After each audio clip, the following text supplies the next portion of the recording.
السلام عليكم ورحمة الله وبركاته. صباح الورد يا صباح الفل يا صباح الياسمين على كل حبايبي الحلوين اللي مشتركين واللي مش مشترك معنا يشترك ويفعل زر الجرس عشان يوصل له كل الكركبة وكل الهم وكل وجع القلب اللي احنا فيه. تعالي صلي على النبي اختي وزيدي النبي صلاه، وحدي الله وادخلي على شركة يوميات ان انا عامله لك عروض وخصومات وتخفيضات جميلة جدا جدا. اي واحدة عايزة تفتح قناة وهي قاعدة في البيت تتواصل مع الباشمهندس محمد، اسيب لك الرقم بتاعه في اول تعليق مثبت. مش عارفه توصلي للتعليق المثبت، ادخلي اكتبي كومنت وهو هيحط لك الرقم بتاعه. تمام تمام. تعالوا بقى، عايزين النهارده روتين قوي جدا وتشجيع وحماس وهمه وحيويه يا ست الكل. اي حد فيكم كسل يقوم يعمل شقلباظ في الاوضه ويخلص الدنيا قبل المدارس يا جدعان. انا بصوا بحاول قصيره هنادي على ابني بقى يجي يشيلهم، لان انا مش عارفه انا قصرت فجاه مره واحده كده. ابني حبيبي فلذة كبدي اللي موديني في 60 سفلكه محمد، قلت له حطهم لي، حتى عماله اقول له اظبط دي ايوه، ودي طالعه لبره ودي داخله لجوه، اعدل يا ابني الحاجه كويس. عمل على قد ما يقدر، كتر الف خيره. ده الباشمهندس محمد يا جماعه. تمام. صلي على النبي، اشكر الله وحد الله كده في قلبك. والاستاذ الأزعة احمد كلافوز حبيب قلبي، عايزه اقول لكم الدولاب بتاعي متروس. حطوا لايك واشتراك وفولو وفولو اسمعوا كلامه يا جماعه، اسمعوا كلامه بالله عليكم. عايزه اقول لكم الجو حر جدا جدا جدا. قبل اللايف دخلت اديته الشاور المتين بتاعه ولبس القطايه وسرحت له كده وظبطته. اهم حاجه عندي احمد حماده يا خراشيان، ده حته من قلبي كده، حته من قلبي. ربنا يخلي لكم ولادكم حبايبكم ما تتحرموش منهم، امين يا رب العالمين. عمال يقول لي يا ماما انا معاكي في الفيديو، يا ماما اشتغل معاكي، يا ابني اقعد ابدا، يا ماما ساعدك. عايزه اقول لكم انتوا بتشوفوا الفيديو ده ان هو مش هتلاقوا فيه يعني هتقولوا هدوم بقى وبتشيل هدوم، لا لا لا لا لا لا لا لا لا، ده انتوا تتقالوا على رزقكم. ده انا هعمل شقلباظ في الاوضه، هتشوفوا. هشيل حاجات وهغير حاجات وهدخل حاجات في الاوضه واخرج منها حاجات. وبال احمد حبيبي بيساعدني، حط دول على السفره عشان هشتغل فيهم في الريسبشن بره. الفتره الجايه هعمل لكم شويه فيديوهات قويه جدا باذن الله، بس ادعوا لي كده ربنا يقويني ويعيني على اللي انا فيه باذن الله. ادعوا لي بس ربنا يشفيني كده الفتره دي واقدر اكمل شغل في بيتي والله قبل المدارس. المدارس خلاص يا ولاد على الابواب، كل سنه وانتم طيبين. ويا رب يجعل كل ام واب عندهم ولاد يخش عليهم المدارس هم مكفيين وموفيين بيتهم وولادهم. ويا رب ما يوجع قلب اي حد على غالي ولا عزيز عنده. وبالنسبة بقى للأم اللي زي أم وأب في نفس الوقت، ربنا يوسع عليكي ويفرجها عليكي من حيث لا تحتسبي، وتقدري تقاومي وتكفي بيتك من دروس ومدارس وكل حاجة بكل حاجة بإذن الله. ربنا يعيننا جميعا ويقوينا على اللي احنا فيه. قلت بعد ما هبيت السقف كده، السقف نضيف ومفيهوش اي حاجة، وقعت قلت طبعا مش هقدر اشيلها، ممنوع ان انا اشيل حاجة تقيلة. بس فقلت بقى ايه، ههب الدنيا هنفض كده تنفيذه سريعه. السرير نضيف بس انا يعني ده الطبيعي. هفرش بقى السرير وهحط هتشوفوا بس معايا كده، هشيل حاجه من الاوضه وادخل حاجه في الاوضه. حاجات كده كتير في الفيديو ده. عايزاكي لايك وشير وسبسكرايب في القناه، ويا ريت لو انتي مش مشتركه يا موز زي سكر يا عسل تشتركي وشير الفيديو بتاعي لاكبر عدد صحاب واخوات وحبايب. وبشكر كل اللي دخل جديد وانضم في صفحتي وفي قناتي، بحبكم في الله وربنا يخليكم ليا ويدومكم نعمه في حياتي، امين يا رب العالمين. مش عارفه الاضاءه هنا مالها، كنت مش مظبطاها ليه، بس حبيت ان انا اغير لكم في الكادر شويه يعني اهو من هنا لهنا. انا بحاول والله يا جماعه، انا بحاول على بقدر الامكان ان انا اعمل حاجه جديده في التصوير وفي الفيديوهات على قد ما بقدر بصراحه، يعني غصب عني. بس صدقوني والله الفتره دي بجد انا تعبانه، بجد يعني بجد انا تعبانه. كان تحت السرير حاطه بطاطين وكوفرتات ملهمش مكان عندي، مش عارفه احطهم فين بصراحه، فبحطهم تحت المرتبه بتاعه السرير. لو عجبكم التصوير المرة دي اكتبولي في الكومنتات وعايزاكم تشكروا ربنا كتير وتصلوا على النبي اكتر واكتر. وحابة اقول لكل اخت بتتابعني شكرا لمتابعتك ليا، وكل اخ طبعا شكرا لمتابعتك ليا. وحابة ان انتوا تشاهدوا شوية يا جماعة القناة وترفعوني كده لايكات وشير وسبسكرايب في القناة. قلت بقى افرش السرير الاول وبعد كده اخش على المعركة الكبيرة. هنا ما كنتش ظاهرة قوي، فحبيت ان انا يعني احسسكم ان انا موجودة يا جدعان، انا موجودة. عايزاكي تقومي كده تتشجعي خديني حافز يا ستي ليكي شوية في الشغل بتاع البيت، ويعني نحاول نظبط الدنيا كده على قد ما نقدر. مش عارفة غمقيت انا فجأة ليه كده. حلو، شغال ينام. بس ونحاول ان احنا نشجع نفسنا شوية. بصي، هيدخل عليكي مدارس، هتبقي مش بين ولين، هتودي مدارس، هتودي دروس، هتودي ده، تعملي اكل بدري، هتبقي صاحيه بدري، هيجي عليكي الليل هتبقي عايزه تنامي عشان بتظبطي يومك كده. حاجات كتير والله يا جماعه. لحد دلوقتي لو سالتوني ظبطتي نومك يا نانا انت وعيالك ولا لا، هقول لكم والله ابدا. يعني احنا يومنا مقلوب، نهارنا ليلنا وليلنا نهار. مش فاهمه والله اعمل ايه في اللي احنا فيه ده بصراحه. بس غصب عننا بقى بصراحة، يعني غصب عننا بجد يعني.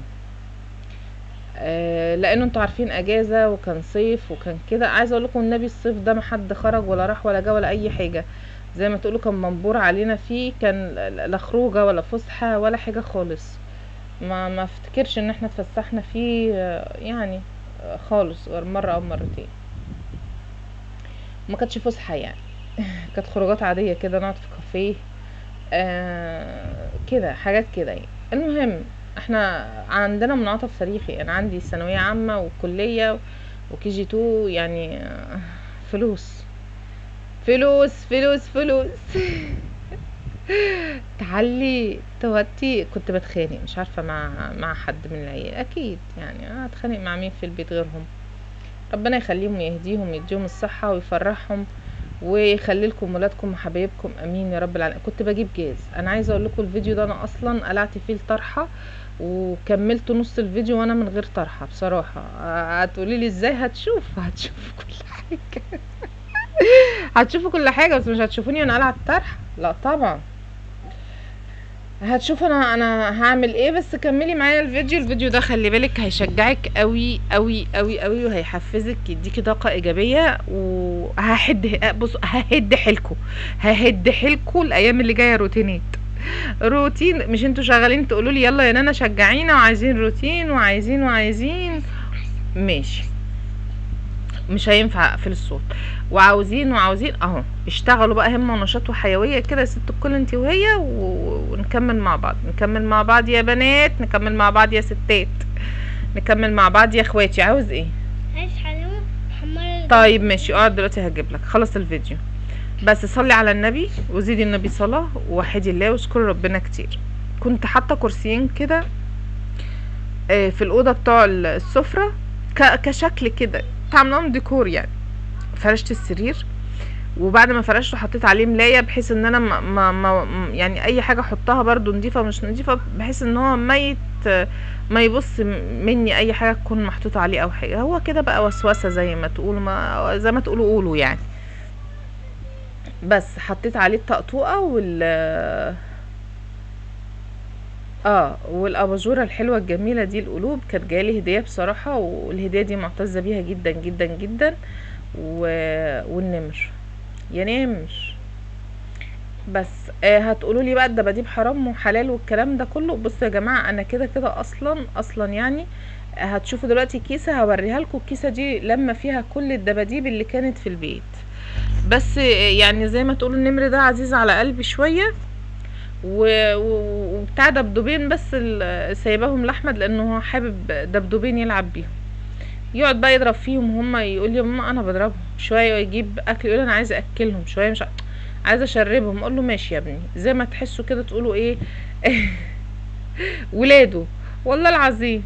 احمد ده مطلع عيني، ربنا يخليه ويخلي لي اخواته يا رب، امين يا رب العالمين، ويخلي لكم ولادكم ما تتحرموش منهم. كل حاجه يا جماعه في البيت لو غيرتي حاجه من مكانها بتحسي بطاقه ايجابيه. على فكره انا كده، انتوا كده زيي؟ لو انتوا زيي اكتبوا لي في الكومنتات. عايزه بقى انصح كل ست سكر بتشوفني بتتابعني، غيري حتى لو حاجه بسيطه في بيتك ولا في حياتك ولا في اي حاجه غيري. هتحسي بتغيير وهتحسي بفرق كبير جدا، فرق شاسع يعني. مسكت المكنسه وهبيت كده. في هنا كان في حاجات شلتها بس طبعا يعني ما جبتها لكوش في الكام، هتشوفوها دلوقتي اهو. هنا بقى وانا بمسح الشباك حصل كارثة، حصلت كارثة بجد بجد بجد والله العظيم يا جماعة. عايزة اقول لكم انا في الحتة اللي زي دي كنت قلعة الطرحة، اقول لكم الصراحة. كنت شغالة الجو حر جدا جدا جدا، ما كنتش مستحملة بجد، وانا عندي ضيق في التنفس، ما بعرفش اخد نفسي اصلا اهو زي ما انتوا شايفين كده. مسكته فبنضفه كده، فالسلك اتقطع. هنوني باركولي ادي شباكين في الشقة السلك بتاعهم اتقطع وعايزين يتعملوا. اسفة لو كنت بهز بس الكام شوية لاني مش عارفة اظبطها، خايفة اجي كده ولا كده يبان ان انا مش لابسة طرحة او حاجة، فكنت حريصة جدا وانا بصور الكام لقطة اللي جايين دول يعني. وقلت برضو اقرب لكم الكادر شوية في التصوير بيفرق معاكم اهو زي ما انتوا شايفين كده. هعمل ايه بقى؟ هبعد الكام شوية بالستاند. والحتة دي بقى عايزة اقول لكم اصلا اللي كان فيها الدباديب وكان فيها كراتين، كنت حاطة فيها حاجات النيش، شلتها وقلت بقى ايه اكنس والم كده. بصوا انا حاجة حاجة بكنسها وبلم مكانها. طبعا التراب ده طالع من المكان اللي كان فيه الحاجة اللي انا ركناها بقالي تقريبا يجي سنة ما شلتهاش يعني. بس من وقت ما غيرت النظام بتاع الاوضه وحطيتها جنب الدولاب ما شلتهاش، قلت بقى جاتلي فوقه كده وعايزه ارتب معاكم حاجات في النيش واظبطها وكده والريسبشن. فالفيديوهات اللي جايه ان شاء الله كلها هتكون حماس اكتر واكتر وباذن الله ان شاء الله. اهو زي ما انتم شايفين كده احنا ايه سيقت الارض بقى. طبعا مش عايزه اكب ميه بقى وابل وبهوأ الدنيا علشان ايه؟ علشان الدولاب يعني الخشب يا جماعه ما انصحش. انا بشوف يوتيوبر كتير كتير كتير يكبوا ميه ورغاوي ونعيش في الرغاوي وعيش اللحظه. حضرتك هتقدري تغيري الخشب بتاع شقتك فيما بعد كده. لبست الطرحه، دخلت الترايميه في الاوضه علشان يعني الفتره الجايه ان شاء الله كده هبقى احاول ان انا امشي عليها. ليه؟ لان يعني مطلوب مني ان انا امشي ساعة كل يوم بس على البحر مثلا او في الشارع. طبعا انا ما فيش وقت للكلام ده، فانا عندي ترايمي فهمشي في مشاية في البيت، يعني مشاية كهرباء همشي عليها في البيت. فكنت ركنها بصراحة، ما كانش حد لا بيمشي ولا بيروح ولا يجي، بس مش عارفة بصراحة هي شغالة لسه لحد دلوقتي ولا لأ، لان الموتور بتاعها مش عارفة هيبقى ظروفه ايه، فهجربها واحتمال ان شاء الله ابقى اصور لكم فيديو تفصيلي وانا شغالة عليها و... وهتابع معاكم كل حاجة الفترة الجاية. بصوا يا جماعة انا هقول لكم على كل حاجة الايام اللي جاية ان شاء الله، ايه اللي عندي وايه المشاكل الصحية اللي انا بمر بيها وليه ما بشيلش تقيل وليه ممنوع من حاجات كتير. هقول لكم على كل حاجة الفيديو الجاي ان شاء الله. خلاص انا قررت يعني هصوره لكم بكرة وهنزله لكم بعديها على طول بعد الفيديو ده ان شاء الله، عشان تشوفوا انا اللي انا فيه ايه وبقاوح وبشتغل وعلشان خاطركم عشان خاطر بيتي برضو وولادي وده اكل عيشي وانا قصرت فيه كتير بصراحة يا جماعة والله انا قصرت، بس الحمد لله كنست وقلت امسح بقى الدولاب زي ما انتوا شايفين كده. رشيته ومسحته وتقريبا مش عارفة انا سيقت دلوقتي ولا سيقت قبل كده، هشوف برضو في الفيديو لان مش عارفة المونتاج يعني. بس عايزه اقول لك بقى صلي على النبي وزيدي النبي صلاه وحدي الله. عايزه اخد رايكم في حاجه يا جماعه. انا عايزه اجيب لون ابيض وادهن انا الدولاب لنفسي، انتوا ايه رايكم؟ يعني انا مش عارفه. في مشكله دلوقتي انا سيقت وفرشت، التسييق والفرش ما جاش في الفيديو، يلا مش مشكله. المهم ان انا سيقت يا جماعه وفرشت وظبطت الدنيا زي ما انتوا شايفين كده اهو. حطوا لايك وشير وسبسكرايب وشجعيني الفترة الجاية بكومنت لذيذ منك وجميل كده. رشة المعطر الجميلة بقى اللي هترشيها بعد كل ده واسترخاء استرخاء. اوضة عروسة، اوضة فندقية يا جماعة، اوضة فندقية. اهم حاجة المعطر في الارض، تصدقي هتحسي بفرق شاسع، اسمعي مني هتحسي بفرق شاسع لو رشيتي معطر في الارض. السراحة هعملها لوحدي لانها هتاخد وقت معايا في التصوير. وزي ما انتوا شايفين كده اهو ادي الاوضه المروحه والطقطوقه وحاطه المشايه وكل حاجه زي القشطه. الاوضه اوضه فندقيه وطقم السرير جميل جدا جدا. بقيت بحب الفواتح، ما بحبش الغوامق. واشوفكم في فيديو جديد. لايك وشير وسبسكرايب في القناه، واكتبوا لي تحت في الكومنتات اعمل ايه في الدولاب.